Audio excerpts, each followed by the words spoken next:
Hello everyone!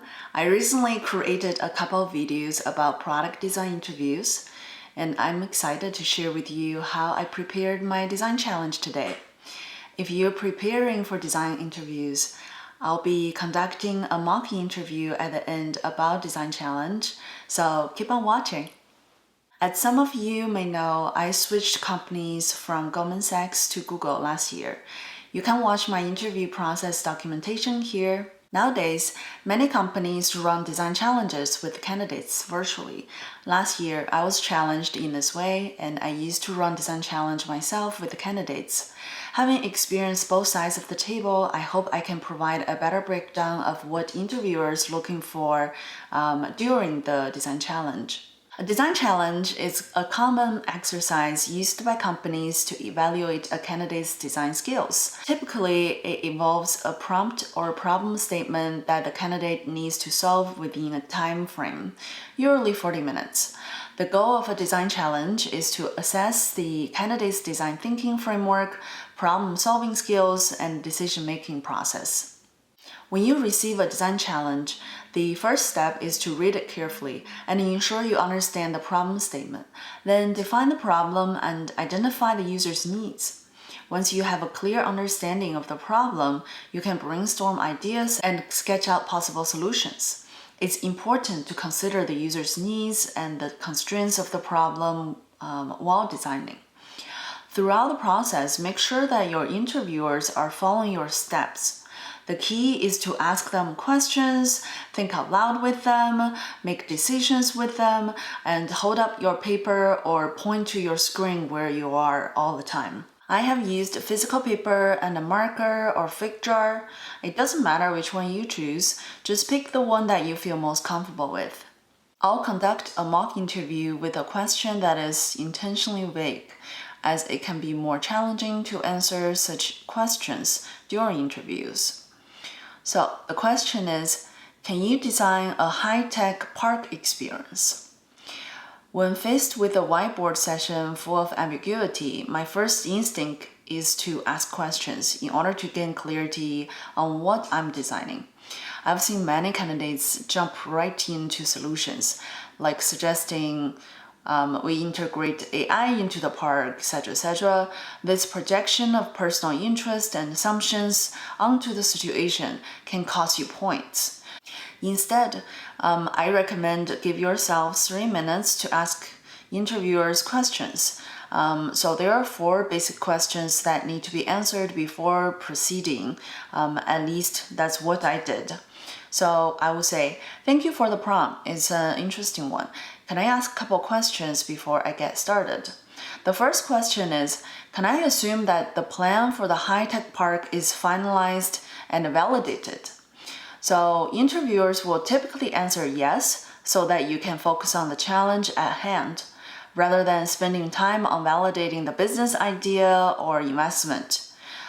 From my side, by asking this question, I demonstrate my business sense as a product designer, which could earn me points during the interview. Can I assume that the high-tech park is located in the US, so I can make assumptions about the culture and people, such as the top 10 cities? Is that okay? The interviewers will usually say yes. By asking for permission to assume the location, I can work within my comfort zone and make assumptions based on my familiarity with the environment. The third question is, should I focus only on the high-tech aspect of the park, or should I explore additional opportunities, such as attracting more people and having them stay longer? So the interviewers will often say it's up to you. If they mention other goals, I'll write them down immediately. Goal definition is a pivot point of success. By asking this question, I seek permission to have more flexibility in extending the goal if necessary. Since high-tech park is a big goal, this shows that I'm thorough and thoughtful when approaching goal setting. So the first question is, do we have any constraints, such as any technologies we can use like AI? Some interviewers may put constraints on devices such as mobile only, but this prompt doesn't apply. I usually set some tech constraints for myself during the session, both to demonstrate understanding of tech constraints and to avoid getting too technical later on, such as building an advanced API design. At this point, I have set up enough of a foundation to explore solutions more freely. Before diving into solutions, I will give a quick overview of my upcoming activities. I would like to provide an overview of what I will do next. I will define users, user needs, goals, engage in a little brainstorming, discuss potential design solutions, prioritize the tasks, and success metrics. So if you don't have any questions, I'll begin defining users and their needs. When defining users or user groups during a design challenge, there is no right or wrong approach. However, it is important to be inclusive of communities that may need more help. Here is how I approach it. For a tech park, I can think of 3 types of user groups. The park is a good place for parents to spend time with their children at a low cost. It could be a bonding and memorable place for the family. Second, friends. The park provides a space for people to play sports, hang out, or spend an afternoon together with their friend circle. And the third is individuals seek personal time. The park is a perfect free space for people to read a book, get their steps in, or people watching. It's important to consider accessibility as part of the user groups. This includes people who use wheelchairs or have low vision. In order to design an accessible park, more research is needed with these communities. So for today's whiteboard session, focus will be on mainstream users' needs. So out of the 3 user groups, an urban young friend group between the age of 20 and 45 could be the target audience for this high-tech park. They are typically early adopters when it comes to new technology and value memorable in-person experiences. Therefore, this user group could be used as the target audience for today's exercise. What do you think? It's important to pause and make sure that your interviewer doesn't have a different opinion than you regarding your target audience. Even if you think you have identified the right target audience, the interviewer may have a very specific route in mind for you to take. For example, if the company's target audience is families, let's see, your interviewer may suggest that you pivot to focus on families. It is quite rare. Otherwise, interviewers tend to be agreeable while you are talking through your decisions. So once you have settled on a target audience, it's time to map out their user journey and their current experience. For example, friends may arrange to meet at a park by texting each other. Depending on the number of people involved, arranging the meetup can be difficult. Another pinpoint is that the park might be very busy during their arranged time, making it hard to find the right meetup spot. Let's say the group plans to have a picnic. They might be bothered by a nearby family with crying babies. They have no control over who they come across or when. Finally, after finishing their picnic, they walk home separately. It could be helpful to recommend shared routes for friends to either share transportation or walk together so they can spend more time together. Before defining the problem area and brainstorming, let me pause and ask if you have any questions. It's likely the interviewer will give you a time check, such as you have 30 minutes left. Once I have laid out the user journey and pinpoints, I will introduce the framework I use to understand the problem area. Based on the pinpoints that we already analyzed during user journey, user needs include 1. Arranging meetup time and location. 2. Receiving recommended times to avoid crowds. 3. Having dedicated zones for user groups. 4. Controlling reserved spots at the park. 5. Receiving recommended routes to go home. And the user goals include spending quality time with friends, expanding their social circle since the park is zone separated. My assumptions here are friend groups are comfortable using a park-supported technology/app to arrange meetups. Friend groups are looking to meet new friends at the park.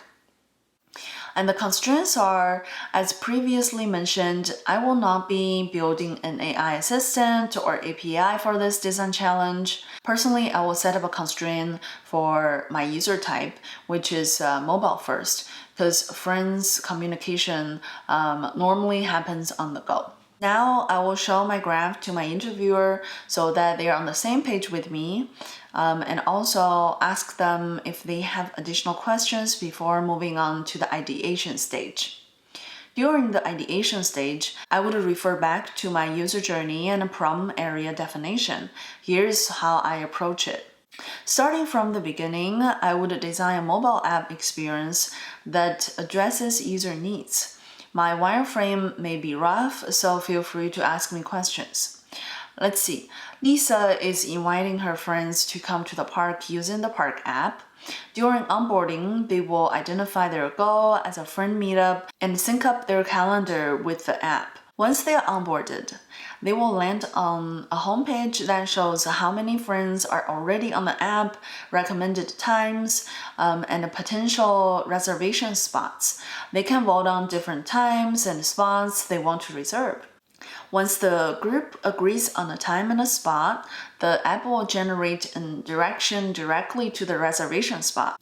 Since it's a high-tech park, I imagine all the reservation spots have their own address, so users can easily track where the location is at. Before the meetup time, the app will send out reminders, and 1 or 2 hours before, the app will show the group their location towards the park. During the picnic, all groups are safely separated by their own reserved spots, so they can spend their quality time within their group. If they want to interact with their nearby group, they can send a handshake to see if the other group is interested. If yes, they can combine their spots and meet up. Otherwise, the other group knows that the group doesn't want to get disrupted. I personally want to leave out the going home idea for the first phase, since I need more research to validate that users are comfortable sharing their home address with the park app, since that's very private information. I would prioritize primary features such as arranging the meetup and reserving spots. I think that's a primary goal for users to spend quality time with their friends. It's nice to have the handshake feature to test out if they want to expand their social circle at the park, but it can be a nice to have. For my success metrics, I would measure the most important thing, which is creating value so the app has recurring users. We can optimize revenue later. So the first metric is to measure the number of users who are returning users. And the second metric is to see the percentage of users who are inviting more friends to the app after the first use. If there's still time, I would highly recommend that you reflect on the challenge, such as whether I solved the problem. I would say I'm definitely not a park designer, but I think I created a solution that could bring value for urban friends to take advantage of the park. Another reflection could be how you can scale the solution later on. So to scale the solution, I would leverage third-party technologies as much as possible, such as integrating Contact, Google Maps, food delivery apps, calendar apps, so the ecosystem can be fully supported with existing products that users are already using. Design challenges have the name of the challenge, so it doesn't mean it's an easy task. But remember the overall framework. I think you can bring an impressive interactive session with your interviewers. If you feel this video is helpful, give a like, follow for more. I will see you next time. Bye!